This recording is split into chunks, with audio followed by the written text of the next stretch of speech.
Jérémie 39. La 9e année du règne de Sédécias, roi de Juda, au 10e mois, Nabuchodonosor, roi de Babylone, vint avec son armée à Jérusalem, et il en fit le siège. La 11e année de Sédécias, le 9e jour du 4e mois, une brèche fut ouverte dans le rempart de la ville. Tout l'état-major du roi de Babylone entra dans la ville et s'installa à la porte centrale. C'étaient Nergal-Saretser, Samgar-Nebou, Sarsekim, le chef des officiers de la cour, Nergal-Saretser, le général en chef, et tous les autres officiers supérieurs du roi de Babylone. Lorsque Sédécias, roi de Juda, et tous les soldats virent cela, ils s'enfuirent et s'échappèrent de la ville de nuit par le chemin du jardin du roi, par la porte entre les deux remparts, et sortirent sur le chemin de la vallée du Jourdain. Mais l'armée des Chaldéens se lança à leur poursuite et rattrapa Sédécias dans la plaine de Jéricho. Ils le firent prisonnier et l'amenèrent à Nabuchodonosor, roi de Babylone, à Ribla, dans le pays de Hamath. Celui-ci prononça son jugement contre lui. Le roi de Babylone fit égorger à Ribla les fils de Sédécias sous les yeux de leur père.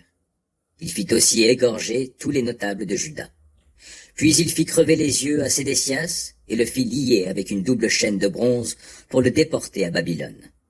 Les Chaldéens mirent le feu au palais royal et aux maisons des particuliers, et ils démantelèrent les remparts de la ville.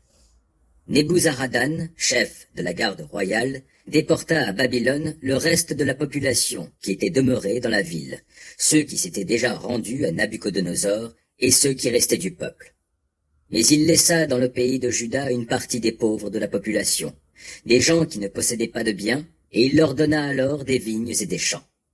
Nabuchodonosor, roi de Babylone, confia Jérémie à Nebuzaradan, chef de la garde royale, en lui ordonnant: « Prends-le en charge, veille sur lui, ne lui fais aucun mal, mais au contraire, agis à son égard comme il te le dira. » Alors Nebuzaradan, le chef de la garde, Nebuchadnezzar, le chef des officiers de la cour, Nergal-Saretser, le général en chef, et tous les généraux du roi de Babylone firent prendre Jérémie dans la cour du corps de garde.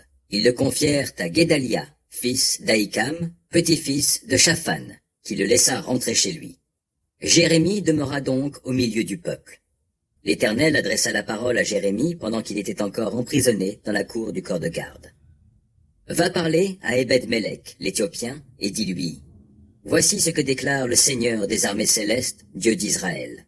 Je vais accomplir ce que j'ai annoncé pour cette ville, des malheurs et non des choses heureuses, et cela se produira sous tes yeux lorsque cela arrivera. Mais ce jour-là, je t'épargnerai. L'Éternel le déclare, et tu ne seras pas livré aux hommes que tu redoutes. Oui, je te ferai échapper, et tu ne mourras pas par l'épée. Tu auras la vie sauve, telle sera ta part pour avoir mis ta confiance en moi. L'Éternel le déclare.